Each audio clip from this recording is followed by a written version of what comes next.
everyone, Assalamu alaikum. This is Emin Masood. Welcome to my YouTube channel, That Blind Girl. Today's video will be in the That Blind Girl Talks About the Law playlist. I feel a little something funny in my throat today, so I'm sorry if I sound weird.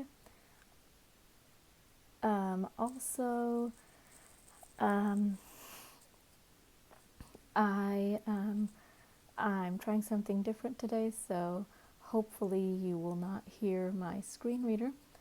Getting to the topic of today's video, a lot of people who are not originally from the U.S. but come here, a lot of our immigrant friends and family have many questions about the U.S. Constitution, and so I'm going to talk about that today.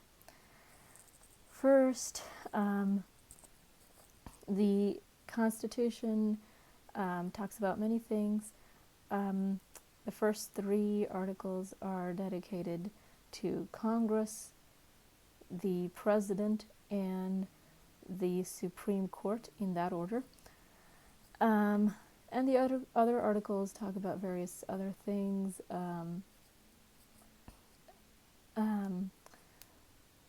That usually don't come up, but various other things,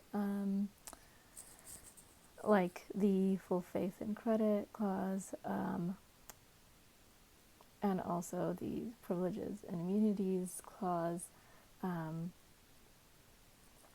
The first thing is that the Constitution puts into place what's called separation of powers, and creates 3 branches of government. So usually government, when we hear the word government, we associate it with the president, but the courts are also the government, and so is Congress, and by Congress I mean the House of Representatives and the Senate put together. And so the president, although that's usually the first person who comes up in our mind when we hear the word government,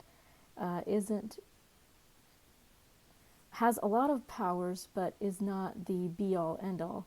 And so we do need to understand that, sometimes the president promises something and then doesn't deliver because, Congress is deadlocked or the Supreme Court strikes down the law or executive order.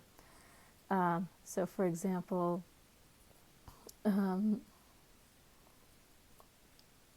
before coming into office, President Biden promised to discharge all student loans. The Supreme Court struck down that executive order, and so student loans could not be discharged. Moving on,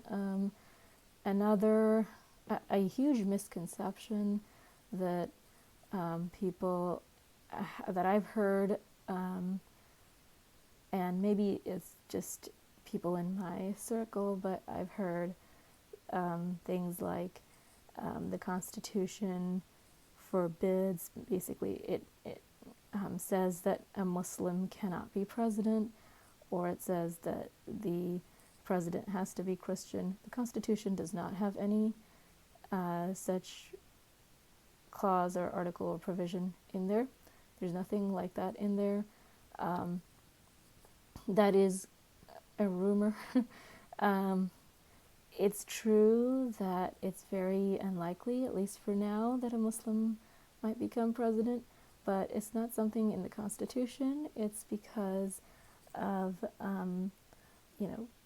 the public's preference.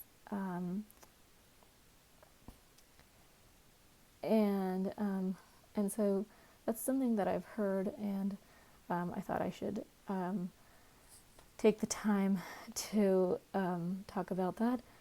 The final thing, and this one is a bit strange, when we talk about the First Amendment, The First Amendment gives freedom of speech, and also the free exercise of religion, and it also prohibits, basically it tells the government not to establish a particular religion. The freedom of speech and freedom of religion basically allow minority religions to practice their religion. A lot of its practices, so basically for Muslims, praying, celebrating Eid, etc., praying Tarawih, have opening mosques, masajid rather. Sorry about that. Now, if some religious practice is against state interest, the state can, and by the state I mean the federal government and the individual states, they can outlaw that activity.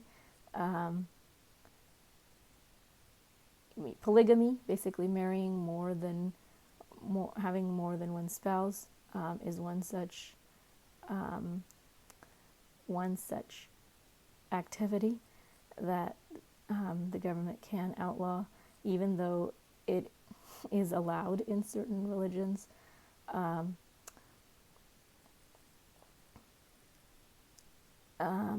the government must have a compelling interest. So not just because it doesn't like it, but because some other important interest is at risk.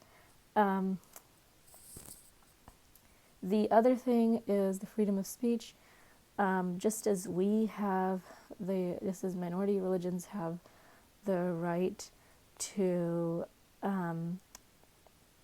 practice their religion and to preach our religion, so other people have the right to speak out against our religion, and this can make us very uncomfortable, especially because of some of the hateful things that do come out of people's mouths.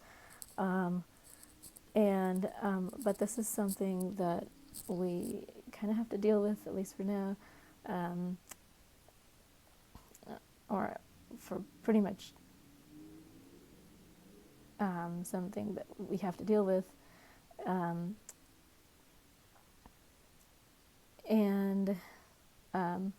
One thing, though, is that there are some limits. So, for example, basically, defamation, truly defamatory comments, especially for private citizens, is not protected by the First Amendment. You can still get in trouble. Also, true threats. Basically, if someone says something that can cause violence against people in a very short amount of time, like almost immediately, or in a very, very short amount of time after the person says the comment, that's a true threat and not protected by the First Amendment.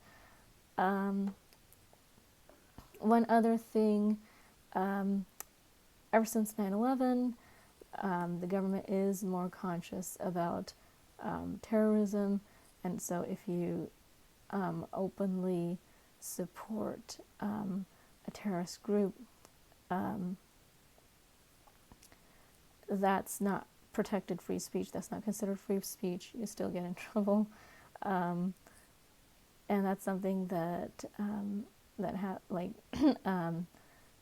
sometimes people have been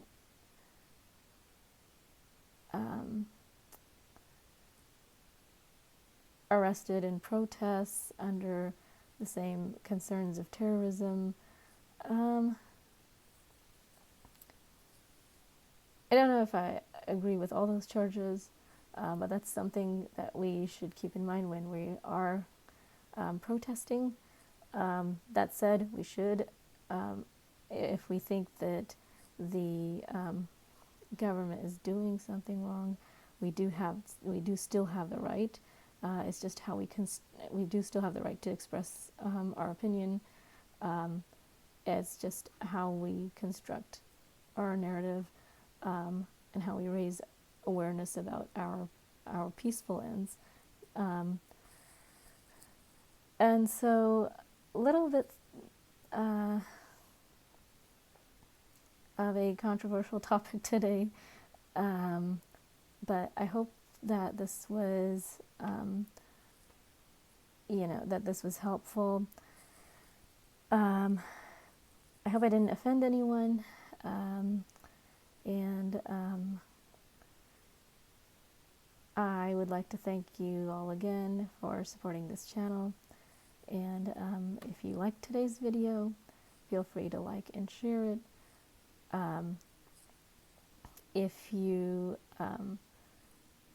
If there was something you didn't like, feel free to put it in the comments. If there was something that you did like and you want to share it, please also feel free to put it in the comments. And subscribe to this channel for more videos. Thank you.